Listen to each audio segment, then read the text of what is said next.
My wife admitted she cheated on me with her ex and is pregnant with his child.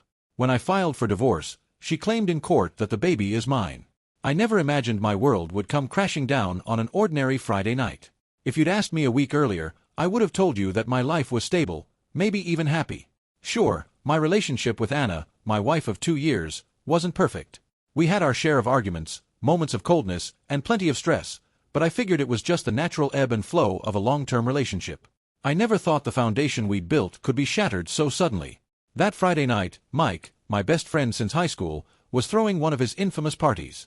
Mike was the kind of guy who could rally a crowd with just a few texts, and his gatherings were legendary. Good music, plenty of drinks, and an easy atmosphere. I showed up expecting nothing more than the usual: a few beers, some laughs, and a chance to unwind after a tough week. Anna had texted me earlier saying she'd be late because of work. It wasn't unusual for her to get stuck at the office, so I didn't think much of it. By the time Anna arrived, the party was in full swing. I spotted her as soon as she walked in.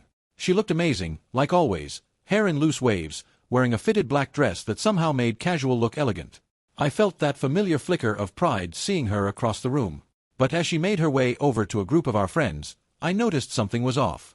She was unusually animated, constantly checking her phone, and smiling to herself as she typed away. I tried not to think too much of it.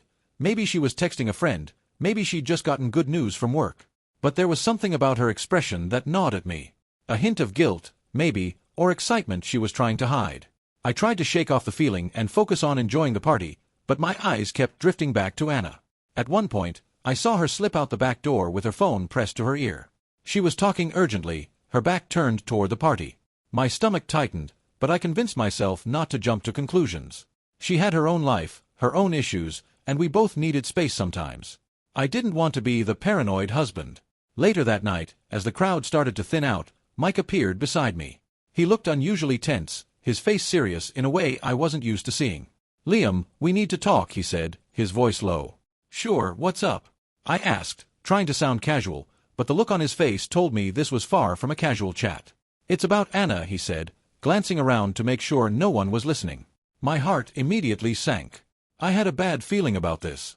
"What about her?" I asked, already bracing for the worst. "I overheard her talking earlier in the kitchen," Mike said, looking genuinely uncomfortable. "She's pregnant, man." I felt the air leave my lungs. Pregnant? Anna hadn't said a word to me about that. I stared at Mike, trying to wrap my head around it. "Are you sure?" I asked, my voice a mix of disbelief and fear. Mike hesitated, then dropped the real bombshell. "The baby isn't yours, Liam. It's Eric's, her ex." It felt like the floor had disappeared beneath me. Eric. The same Eric she'd assured me she was over, the one who had supposedly moved away and out of our lives for good? My head spun, and I had to lean against the wall for support. "How do you know?" I demanded, my voice shaking. "I heard her talking to one of her friends," Mike admitted, his voice low. "She didn't know I was there. She's been seeing Eric again for a while now, and she told her friend that the baby is his." My chest tightened, a mix of rage, betrayal, and raw pain. It felt like someone had punched me in the gut and ripped my heart out at the same time. My hands started to tremble, and I couldn't think straight. I looked back toward the crowded living room, but everything seemed blurry. I felt the walls closing in, the noise of the party suddenly too loud and overwhelming. I had to get out. Without another word to Mike, I turned and walked out of the house, not bothering to say goodbye to anyone. I needed air. I needed space. I needed to get as far away from that place as possible. I found myself wandering aimlessly down the dark streets, the cool night air biting at my face. My mind was a chaotic mess of thoughts, memories, and a searing sense of betrayal. I replayed every moment from the past few months, times when Anna had been distant, times when she'd made excuses to stay late at work or leave the house unexpectedly. I had been so blind, so trusting. I couldn't ignore the reality anymore. Anna, the woman I'd married and built a life with, had been hiding a massive lie. She was pregnant with another man's child. Not just any man, but her ex, the one I had always felt threatened by, even though she'd insisted he was out of her life. Eventually, I ended up at a small, deserted park. I sat down on a bench, burying my face in my hands. I felt a mix of fury, grief, and a hollow sense of defeat. How could Anna have done this to me? How long had she planned to keep this secret? Would she have ever told me? My phone buzzed in my pocket, snapping me back to reality. It was a message from Anna. "Where are you?" "I'm home. We need to talk." I took a deep breath, trying to steady myself. I knew I had to confront her, but I had no idea what I would say. All I knew was that my life had just been ripped apart in ways I never thought possible, and there was no going back from here. I walked back to the apartment that night feeling like a shell of the person I'd been just hours before. I could barely process the fact that Anna, the woman I'd trusted completely, had been lying to me for months. I still needed confirmation.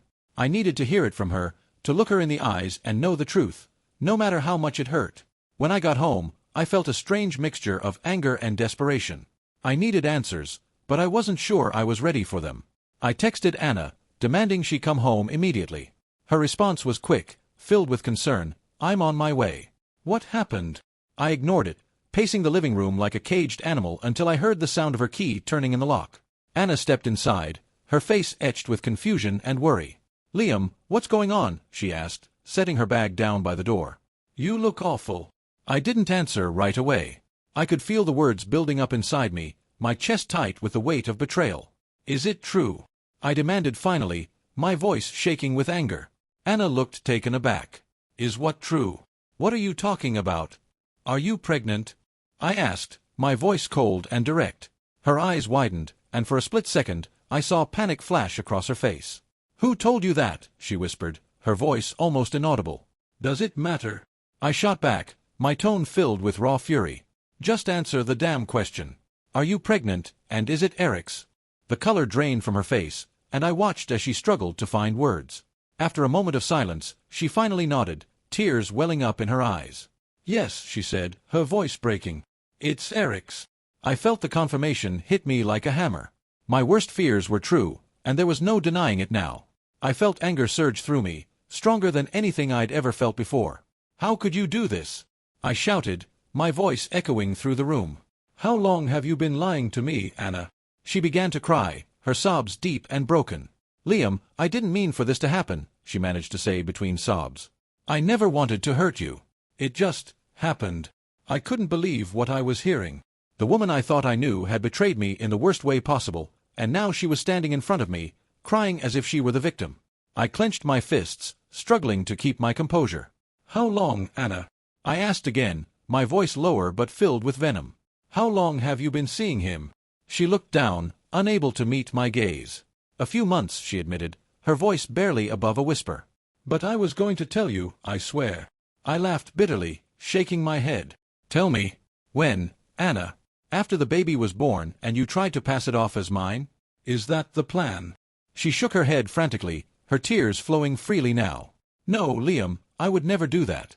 I didn't know how to tell you. I was scared." "Scared?" I shouted, unable to hold back any longer. "You should have been scared when you decided to cheat on me. You should have been scared when you kept lying to my face every single day." "I know," she cried, her voice desperate. "I know I messed up. But I never stopped loving you." "Love?" I repeated, the word tasting bitter in my mouth. "This isn't love, Anna. Love isn't built on lies and betrayal." Anna collapsed onto the couch, sobbing uncontrollably. "I was confused, Liam. I never meant for any of this to happen. I thought I was over Eric, but when I ran into him, everything came rushing back." "So what?" I asked, my voice cold. "You decided that our marriage didn't matter anymore? You decided that I didn't matter?" "No," she shouted, her voice hoarse. "That's not it. I do love you, Liam. I just made a terrible mistake." I felt a wave of exhaustion wash over me. The anger, the pain, it was all becoming too much to bear. "You didn't just make a mistake, Anna," I said quietly, my voice filled with a raw kind of sadness. "You destroyed us. You took everything we had, everything I believed in, and tore it apart." She reached out, trying to grab my hand, but I pulled away. I couldn't stand the thought of her touching me. "Liam, please," she pleaded. "Let's talk about this. We can figure something out. I don't want to lose you." "It's too late for that," I said, my voice cold and final. "You already lost me the moment you chose him over us." She continued to sob, her cries filled with regret and desperation, but I felt nothing but emptiness. I had loved Anna with everything I had, and she had thrown it all away for a man who had no place in our lives. I couldn't forgive her. Not for this. "Get out," I said quietly, my voice devoid of emotion. "We're done." Anna's eyes widened, shock and horror etched across her face. "Liam, please, don't do this," she begged, her voice breaking. "I know I hurt you, But I can't lose you like this. You should have thought about that before, I replied, my tone icy. Now leave. With a defeated sob, Anna slowly got up and walked toward the door. She paused, looking back one last time, but I turned away. I couldn't bear to see her face anymore. When the door finally closed behind her, I sank down onto the couch, feeling a wave of despair crash over me. The woman I'd loved, the life we'd built together, was gone. It had all crumbled in one night, and I was left alone with nothing but the wreckage. But even as the tears began to well up in my eyes, I knew one thing for certain. This was just the beginning of the battle. The pain was raw, and the betrayal was fresh, but I was determined to find a way forward. Alone, if necessary. The sun had barely risen when I sat at the kitchen table, phone in hand, staring at the lawyer's number. I knew what had to be done, but making that call felt like accepting defeat. I hadn't slept at all. My mind was stuck in a loop, replaying Anna's confession, and the moment she admitted the baby was Eric's. I knew there was no salvaging what we once had. It was time to cut my losses. With a deep breath, I dialed the number. A calm, professional voice answered, and I struggled to keep my voice steady as I explained my situation. I want to file for divorce, I said, the words feeling heavy and final. By mid-morning, I found myself in the lawyer's office. The reality of what I was doing settled in as I sat there, signing papers that would end my marriage. It felt brutal, like I was amputating a part of myself. But it was the only way forward. Anna's betrayal had cut too deep, and there was no room for reconciliation, only closure. I returned to the apartment to pack some essentials before breaking the news to Anna. She came home around noon, looking disheveled and emotionally drained. Her eyes were swollen from crying, and she looked like she hadn't slept either. As soon as she saw the packed suitcase by the door, her face crumpled. "What's going on?" she asked, her voice small and uncertain. "I'm filing for divorce," I said flatly, my words heavy with finality. The color drained from her face, and she took a step back as if I had physically hit her. "No, Liam, please," she begged, tears welling up in her eyes. "Don't do this. We can fix this. I know I hurt you, but we can still be a family." "A family?" I echoed, my voice breaking with a mix of rage and despair. "How can you even say that? You're pregnant with another man's child, Anna. There's no fixing this." Anna collapsed to her knees, sobbing uncontrollably. "I was stupid, Liam. I made a mistake, but I never stopped loving you. I want us to work things out. Please, don't do this." But I had reached my limit. I had given her everything I had, and she had chosen someone else over us. There was no going back. "I'm done," I said, my voice steady and devoid of emotion. "You destroyed everything. I can't forgive you for this."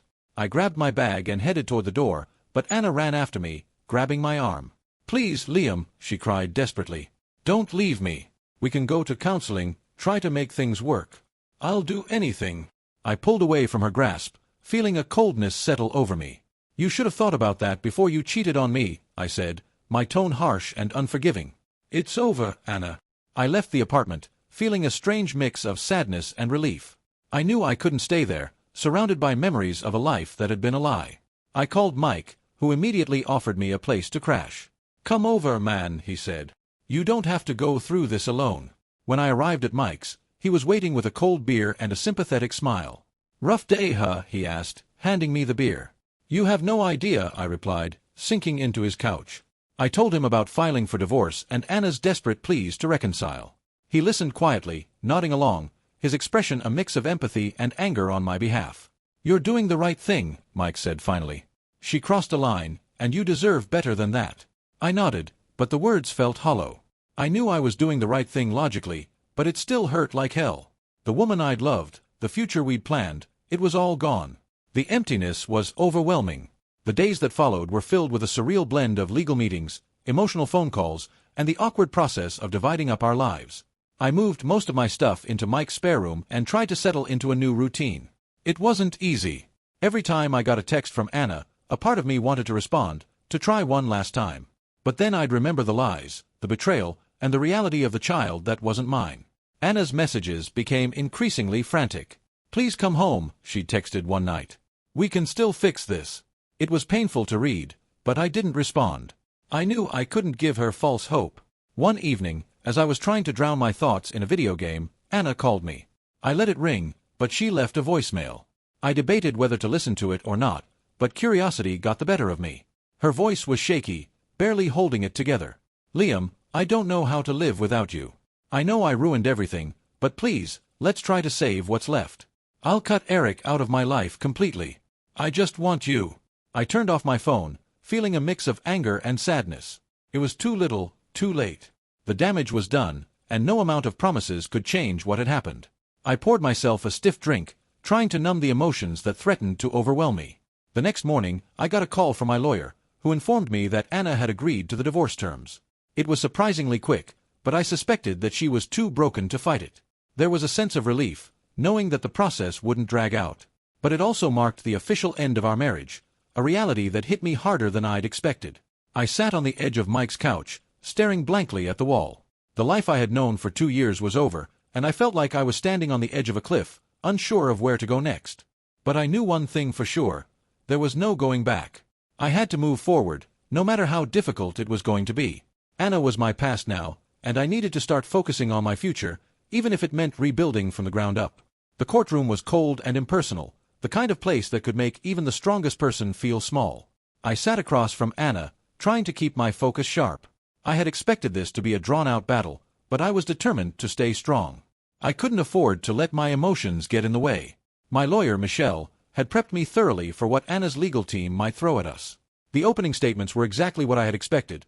Anna's lawyer, a slick guy named David, painted her as a remorseful wife who had made a mistake in a moment of weakness. He emphasized her emotional distress, calling the affair a lapse in judgment, and claiming she was ready to atone for her actions by reconciling with me. I sat there, stone-faced, feeling the anger simmer beneath the surface. They were trying to turn this into a love story gone wrong, but there was no romance here, just betrayal. When it was my turn to testify, I didn't hold back. I laid out everything that had happened, how I'd learned about the affair from a friend, how Anna had admitted that the baby was Eric's, and how she had deceived me for months.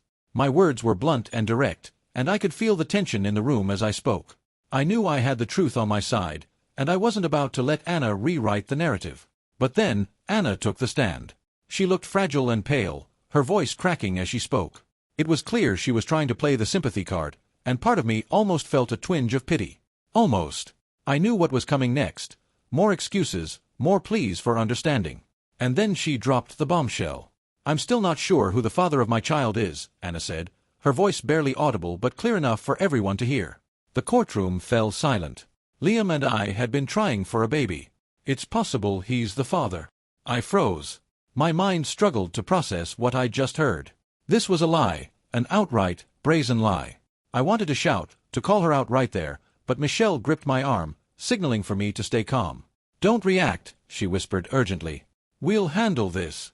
Anna's lawyer, David, seized the opportunity. "Your Honor," he said smoothly, "my client is not here to point fingers. She only wants what's best for her unborn child. If there's a possibility that Mr. Matthews is the father, we believe it is his duty to support her through this process." It was a well-played tactic, one that painted me as the abandoning husband and Anna as the vulnerable, confused mother-to-be. I felt my anger boil over, but I knew that any outburst now would only make me look worse. I clenched my jaw, keeping my gaze fixed ahead. Michelle stood up, her voice clear and firm. "Your Honor, this is a blatant attempt to manipulate the court. My client has requested a paternity test, and we ask that it be conducted as soon as possible to establish the truth." The judge, an older woman with an air of no-nonsense authority, frowned. "Mr. Matthews, do you consent to a paternity test?" she asked, looking directly at me. "Yes, Your Honor," I said, my voice steady but filled with frustration. "I have nothing to hide." The judge nodded. "Then we will proceed with the paternity test. Until the results are obtained, this court cannot determine Mr. Matthews' financial responsibilities." The session adjourned, and I left the courtroom feeling a mix of anger, disbelief, and exhaustion. Anna's stunt had blindsided me, and now I had to endure a process that could take weeks. Weeks in which the possibility of being tied to a child that wasn't mine loomed over me like a dark cloud. The days that followed were filled with anxiety. Every morning, I woke up feeling a heavy pit in my stomach. I kept replaying Anna's words in court, her voice trembling with fake sincerity. Part of me wondered how she could go so far, knowing that she was lying. But the other part, the part that was getting used to the betrayal, wasn't surprised. Anna had shown me just how far she was willing to go to maintain control. Mike, who had become my constant support, was furious when I told him what had happened. "I can't believe she'd pull something like this," he said, pacing the living room. "She's trying to trap you, Liam." "I know," I replied, feeling drained. "But I won't let her win. I'm doing that test, and once it's clear I'm not the father, this whole thing will be over." The day of the paternity test arrived, and I felt a mix of anger and determination as I walked into the clinic. The nurse took my blood sample quickly, her expression neutral but sympathetic. "We'll have the results in about 2 weeks," she said kindly. 2 weeks. It felt like an eternity. I spent those days trying to distract myself, throwing myself into work, hitting the gym with Mike, and doing anything I could to keep my mind from spiraling.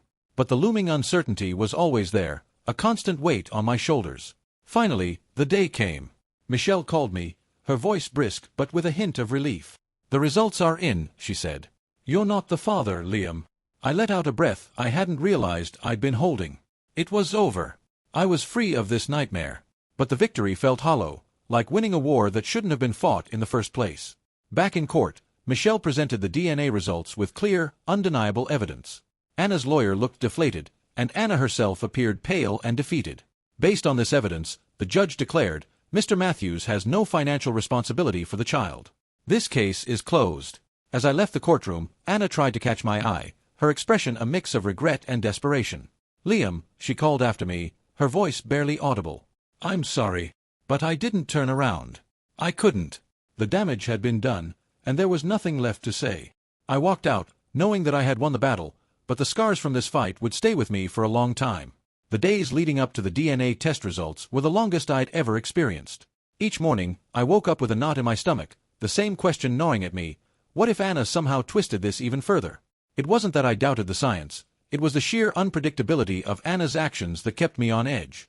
I'd never felt so anxious in my life. The nights were the worst, lying in Mike's spare room, staring at the ceiling, wondering how my life had come to this. Mike did his best to keep my mind off the situation. He dragged me to the gym, made me watch movies I didn't care about, and even tried to convince me to join him for a night out at the bar. But the anxiety was unrelenting. My appetite was gone, and I'd lost several pounds in just 2 weeks. I was running on adrenaline and caffeine, just waiting for the final word that would either free me from this nightmare or plunge me deeper into it. Finally, the call came. I was at work, trying to focus on a mundane task when my phone buzzed. It was Michelle. My heart raced as I stepped out of the office to take the call. "Liam, the results are in," she said, her voice steady. I could barely speak. "And you're not the father," she confirmed. "The child isn't yours." The weight that had been crushing me for weeks lifted instantly. I felt a rush of relief so intense it left me dizzy. "Thank you," I managed to say, my voice breaking. "Thank you. You're free, Liam," Michelle continued, her voice softening. "The judge will clear you of any responsibility, and Anna's claims will be dismissed." I hung up, my hand shaking. It was over. The nightmare Anna had tried to trap me in had been dismantled by one simple truth: the child wasn't mine. I wanted to celebrate, to let out a primal scream of victory, but all I felt was a hollow sense of vindication. The relief was immense, but it was mixed with a burning anger. How could Anna have stooped so low?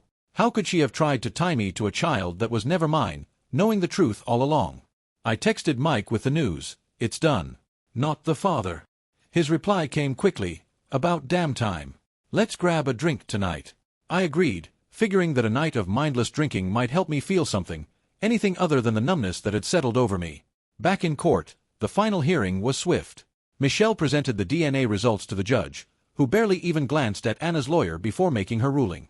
Based on the DNA evidence, Mr. Matthews has no legal responsibility for the child, the judge declared, her voice firm.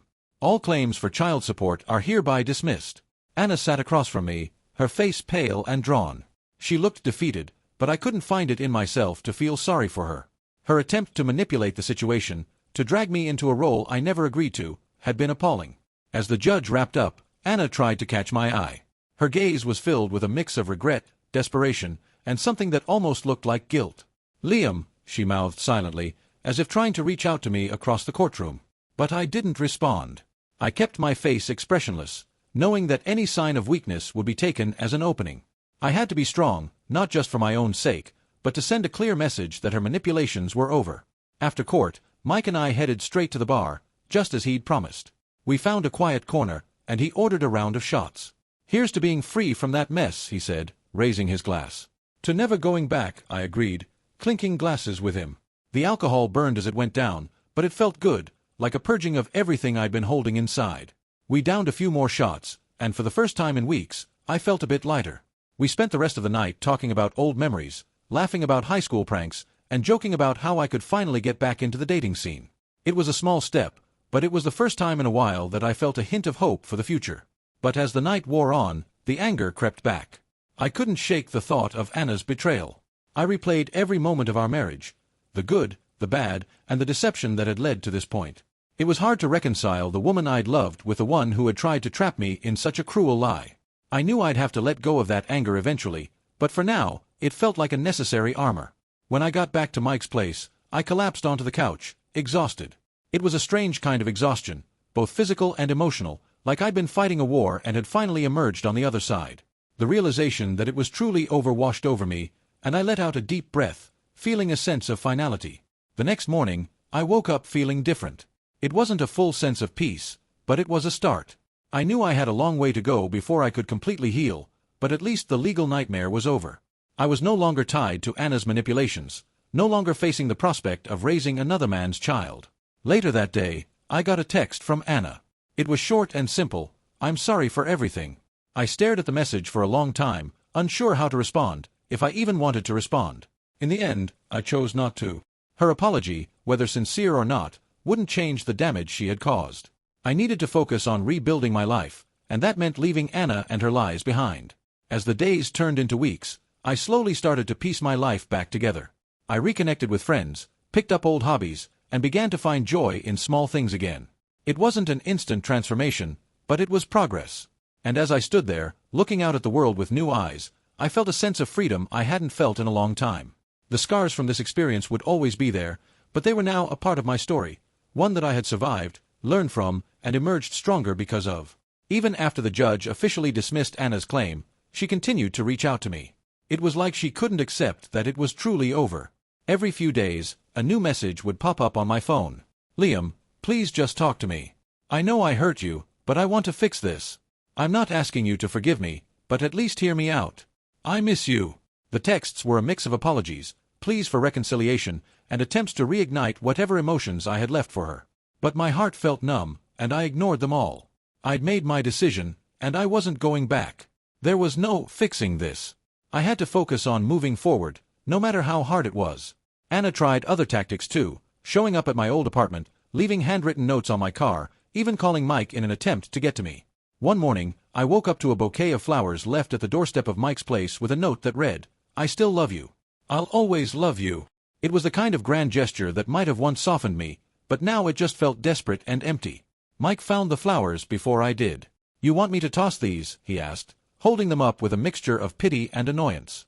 "Yeah," I replied without hesitation. "I'm done." I realized that the person I'd thought Anna was, the woman I had loved, trusted, and built a life with, no longer existed. Maybe she never truly existed.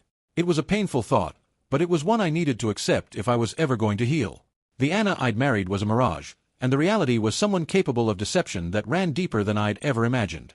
Despite my resolve to move on, it wasn't easy. The emptiness left behind by the sudden end of my marriage was real, and it took time to process. There were moments when the loneliness hit me hard, like when I'd come back to Mike's place after work and see couples strolling by hand in hand. Or when I'd catch myself reaching for my phone, instinctively wanting to text Anna about something trivial, only to remember that she was no longer a part of my life. To cope, I threw myself into work. I picked up new projects, stayed late at the office, and took on tasks I'd previously avoided. It was an effective distraction, but I knew it wasn't a long-term solution. I needed to address the deeper wounds that Anna's betrayal had left. That's when Mike suggested therapy. "Man, you've been through hell," he said one evening over beers. "Talking to someone who knows how to deal with this stuff could really help." I resisted at first. I wasn't used to the idea of sharing my personal problems with a stranger, but the more I thought about it, the more I realized I had to do something different. So I found a therapist and scheduled my first appointment. The sessions were hard at first. Talking about everything that had happened, Anna's affair, the paternity lie, the attempts to manipulate me, brought up a lot of painful emotions. But gradually, I began to feel lighter. The therapist helped me unpack the anger, sadness, and betrayal that had been eating away at me. We talked about my fears of trusting someone again and how to rebuild my sense of self-worth. It wasn't a quick fix, but it was a step in the right direction. As the weeks turned into months, I started to rebuild my life piece by piece. I reconnected with old friends I'd lost touch with during my marriage, took up running as a way to clear my mind, and even tried dating again, though it was more about casual conversations than anything serious. I wasn't ready for a new relationship, but it was nice to feel a spark of interest in someone else, to remember that there were still good people out there. One afternoon, I found myself at a local cafe, sitting across from a woman named Claire. She was a friend of a friend, and we'd been set up for a casual coffee date. We talked about everything from our favorite books to the awkwardness of online dating. There were no expectations, just easy conversation. For the first time in what felt like forever, I felt a glimmer of hope, a small reminder that life could be good again, even after so much pain. But there were still lingering effects from my past. Every now and then, I'd catch myself doubting someone's sincerity or bracing for a betrayal that never came. It was like a part of me was permanently scarred, always on guard. But I was learning to live with it. I was learning that healing wasn't about erasing the scars, it was about accepting them and moving forward despite them. Anna's messages had finally stopped, and the silence was a relief. It was as if she had accepted that I was no longer within reach. One morning, I found an old photo of us while clearing out my phone's gallery, a picture from our honeymoon in Hawaii, both of us grinning stupidly in front of a waterfall. I stared at it for a long time, feeling a strange mix of nostalgia and sadness. Then I deleted it. It was symbolic, in a way, a final step in letting go of the past. By the end of the year, I felt more like myself than I had in a long time. I wasn't fully healed, but I was getting there. I'd learned the harsh lessons of trust, love, and betrayal the hard way, but they had also made me stronger, more aware, and more cautious about who I let into my life. I realized that moving on wasn't just about getting over Anna, it was about rediscovering who I was and what I wanted for myself.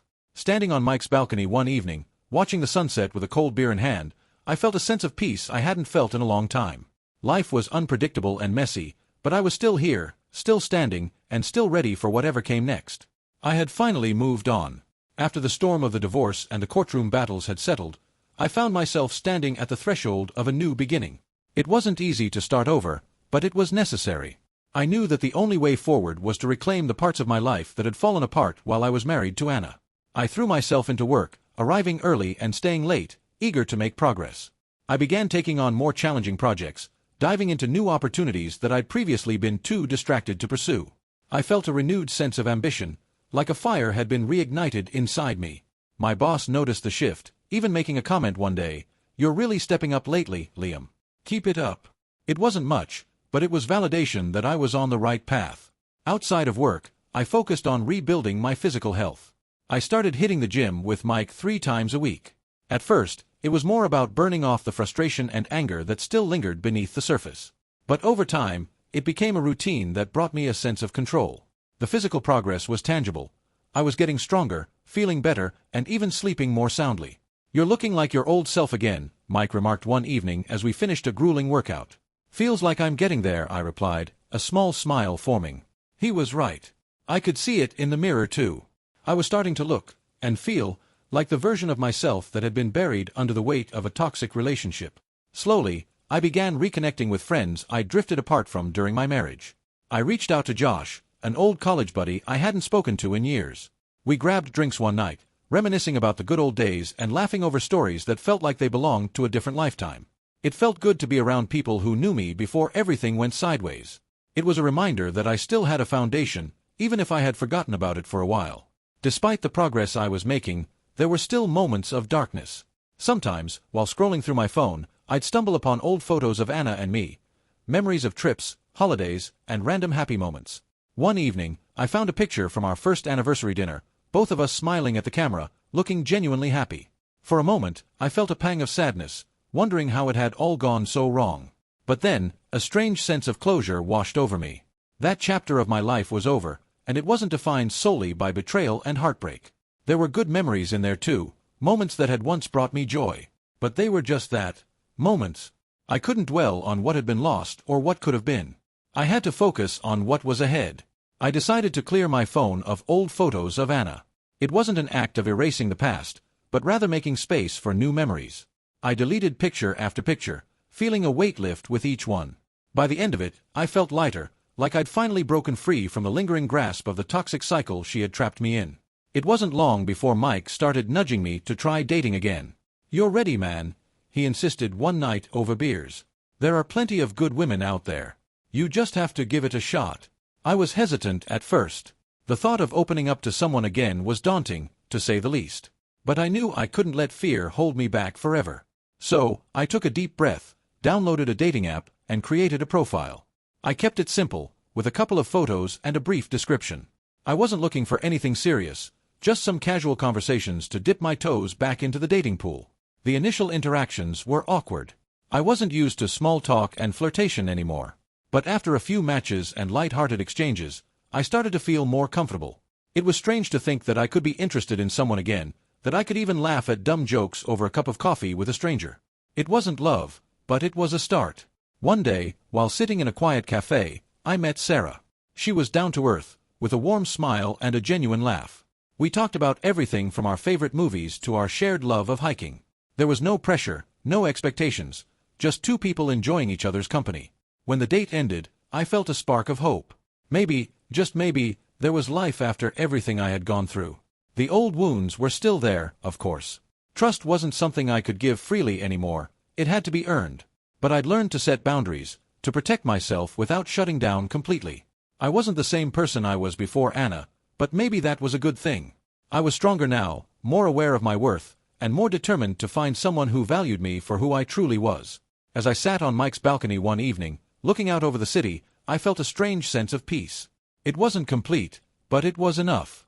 I was proud of how far I'd come, and I knew there was still a long road ahead. But for the first time in a while, I was looking forward to the journey. The pain of the past had shaped me, but it didn't define me. I had finally started over, and this time it felt real.